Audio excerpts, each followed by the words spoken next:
Our planet is on the verge of self-destruction, Egon Cholakian stated to the whole world on August 13, 2023. In his address, the scientist points out the shocking facts of a sharp global climate change on Earth. The exponential increase of climate disasters and anomalies around the world, which in the coming years may lead all mankind to inevitable demise. Based on this statement, the monitoring team of the Climate Crisis Channel decided to collect data to examine the overall picture of the ongoing climate events.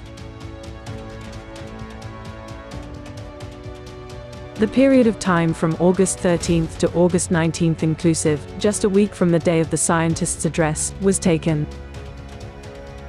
Some of the natural disasters discussed below began earlier than the period we selected, and some continued even after it.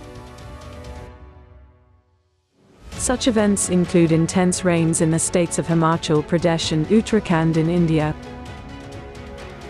which led to catastrophic floods and landslides. As of August 14th, within just a few days, nearly 60 people have lost their lives due to the natural disaster. These horrifying images of houses collapsing one by one have left us in shock.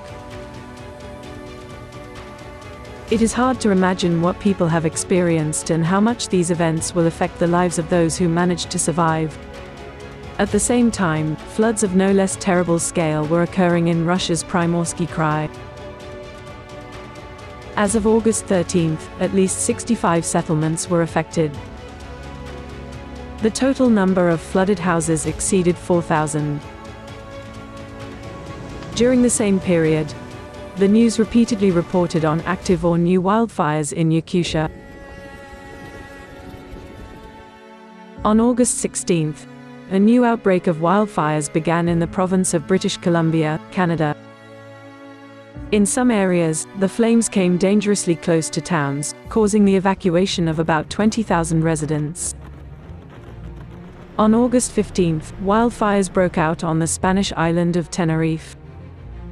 A couple of days later, they got out of control. As of August 19th, about 12,000 people in several settlements were evacuated. At the same time, the Turkish media raised alarm, reporting that water reserves in the reservoirs supplying Istanbul would last only for 2 months. As of August 16th, they were filled to only a third. Then there are other large-scale events that also took place between August 13th and August 19th. On August 13th, the volcano Etna in Italy began to explode violently,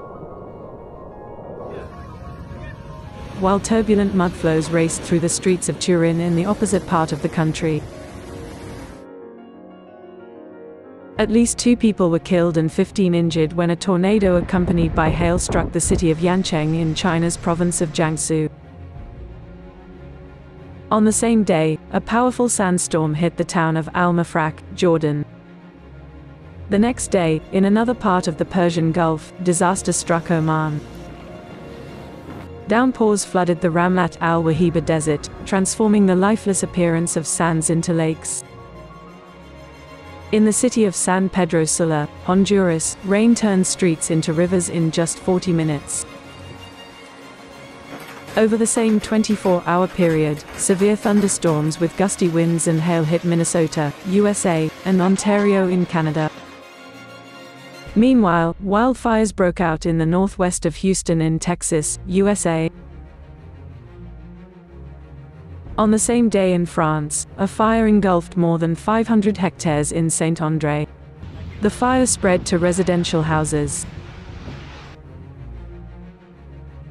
Typhoon Lan hit central and western prefectures of Japan on August 15th. In some areas, the amount of precipitation in a few hours exceeded the average for the entire month of August. In Italy, heavy rains and thunderstorms hit several districts of Trentino Alto Adige, causing devastating floods and landslides. On this day in the state of North Carolina, USA, hurricanes left more than 65,000 customers without electricity. A tree that fell during the fury of the storm took a person's life right inside a car. On August 16, heavy rains flooded Frankfurt Airport in Germany, causing dozens of flights to be cancelled.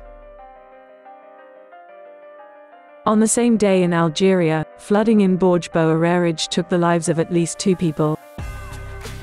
And in Turkmenistan, a powerful earthquake with a magnitude of 5.2 occurred. Underground tremors were felt in several districts.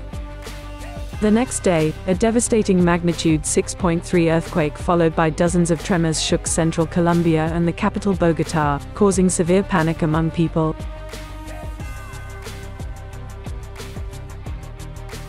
In the evening of the same day, storms in southern Germany left behind severe flooding and destruction. In Argentina, thunderstorms and hail caused chaos in the Buenos Aires province. More than 50 flights were suspended due to the torrential downpour. On August 18, the city of Smolensk in Russia was at the epicenter of a water disaster. Same happened in Dongguan, Guangdong province in southern China. On the same day, eyewitness videos about the terrible storm in Kuwait appeared online. Climate change is giving Italy no break. A seismic swarm was recorded in the area of Campi Flegrei. The strongest shock was of magnitude 3.6. In total, more than 100 earthquakes have already been recorded in the region. This week was full of wildfires, and already on August 19 the forests of Greece began to burn. The flames broke out near the city of Alexandroupolis and the population was evacuated as a precaution. The situation is complex. I have not encountered such a large fire front for many years, said the governor of the region of Eastern Macedonia and Thrace. Imagine, all these events happened within just 7 days. And this is taking into account the fact that we have covered data only on the most visible and large-scale cataclysms, not taking into account, for example, new temperature records, solar activity or all the earthquakes and active volcanoes. From 2024, our planet enters a cycle of global cataclysms. And what will happen then? As a humanity, we are not ready for this, neither scientifically, nor morally and humanely. But we still have a little time to make it.